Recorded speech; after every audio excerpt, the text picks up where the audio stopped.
जय श्री कृष्णा, राधे राधे। आप सभी का तहे दिल से स्वागत है मेरे चैनल पर।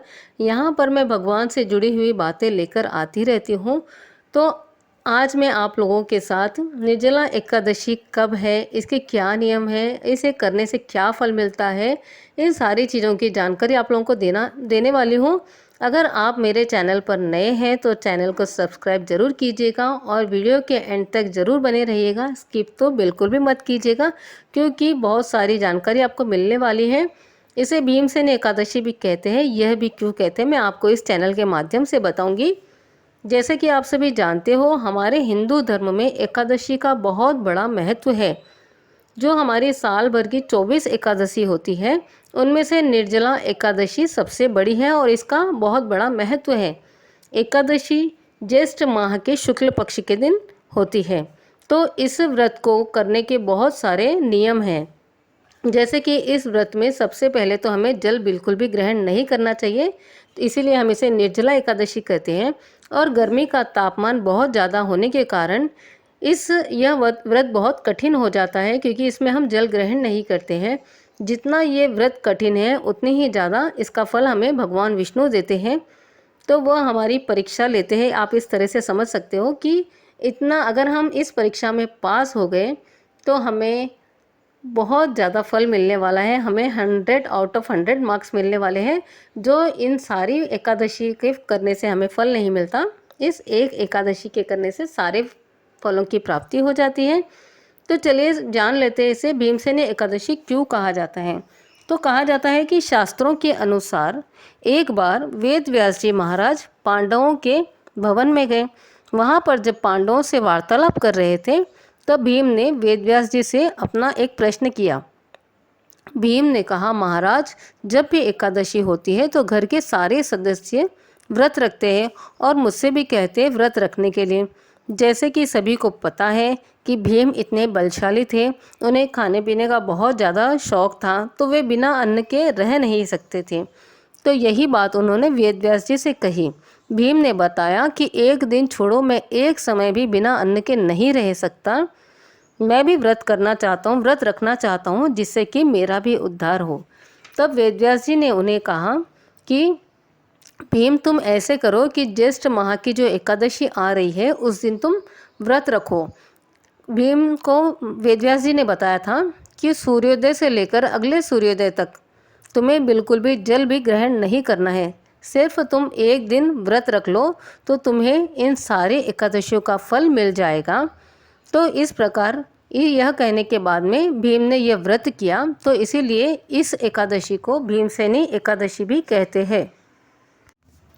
तो अब हम जानते हैं कि 2024 में एकादशी कब है, इसकी शुरुआत कब हो रही है।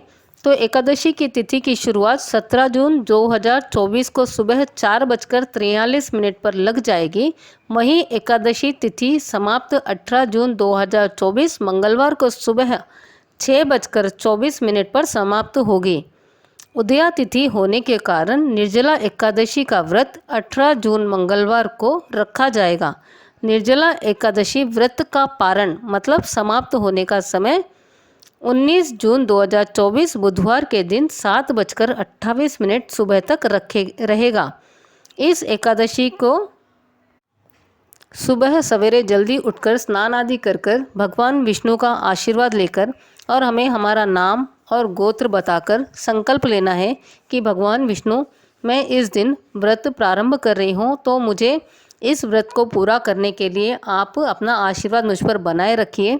तो इस प्रकार का हम संकल्प लेकर व्रत प्रारंभ कर सकते हैं और हमें बिल्कुल भी जल ग्रहण नहीं करना है। दिन भर भगवान विष्णु, भगवान हरि का हमें नाम लेना है। एकादशी शुरू होने के एक दिन पहले से ही रात्रि से हमें सात्विक भोजन करना चाहिए। तो 3 दिन तक हमें सात्विक रहना है, मतलब एक दिन पहले हमें सात्विक भोजन करना है और एकादशी को जल बिल्कुल ग्रहण नहीं करना है। और जब हमारा व्रत समाप्त होता है उस दिन भी हमें सात्विक भोजन करना है, ऐसा शास्त्रों में कहा गया है। ऐसा कहा जाता है कि इस एकादशी को करने से हमारे सारे पाप नष्ट हो जाते हैं, भगवान विष्णु की कृपा हम पर बनी रहती है और जो सुहागिन स्त्रियां ये इस व्रत को करती है उसे अखंड सौभाग्य प्राप्त होता है और जिसे संतान नहीं है वो करने से उसे भी अच्छी संतान की प्राप्ति होती है और इस व्रत को करने से हमें वैकुंठ लोक की भी प्राप्ति होती है। तो आप इस व्रत को जरूर कीजिएगा। आप जिस भी मनोकामना को सोच कर मन में इस व्रत को करते हैं, हमें उसका भी लाभ होता है। हमारी वह मनोकामना भी भगवान हरि पूरी कर देते हैं। इस दिन हमें भगवान हरि का नाम जप सारा दिन करना चाहिए। रात्रि में, पहर में, जब भी हम चाहो तो भगवान हरि का नाम लेते हैं हम। इस दिन हमें जल का दान करना चाहिए। जल का जो हमारा मिट्टी का मटका होता है उसका भी हम दान करते हैं और एक पंखा दान करना चाहिए। और इस मौसम में जो भी फल आते हैं उन सभी का भी हमें दान धर्म करना चाहिए। इससे भगवान हरि हम पर कृपा बरसाते रहते हैं और हमारे इस व्रत का हमें फल मिलता है। तो यही सारे नियम हैं निर्जला एकादशी के, जो बिना जल के की जाती है। तो मैं भगवान श्री हरि से प्रार्थना करती हूँ कि जो भी ये निर्जला एकादशी कर रहे हैं उन पर भगवान अपना आशीर्वाद सदा बनाए रखे, और जो नहीं कर सकते हैं, किसी की कुछ प्रॉब्लम होती है, तो भगवान श्री हरि उन सभी पर अपनी कृपा बरसाए रखे। तो यही थी छोटी सी जानकारी आप लोगों के लिए। तो आप लोगों को मेरे चैनल की इन्फॉर्मेशन कैसी लगी? अगर पसंद आए तो लाइक शेयर कमेंट ज़रूर करना। ऐसे ही वीडियो लाती रहती हूँ। तो आप सभी का तहे दिल से धन्यवाद वीडियो के एंड तक बने रहने के लिए। राधे राधे।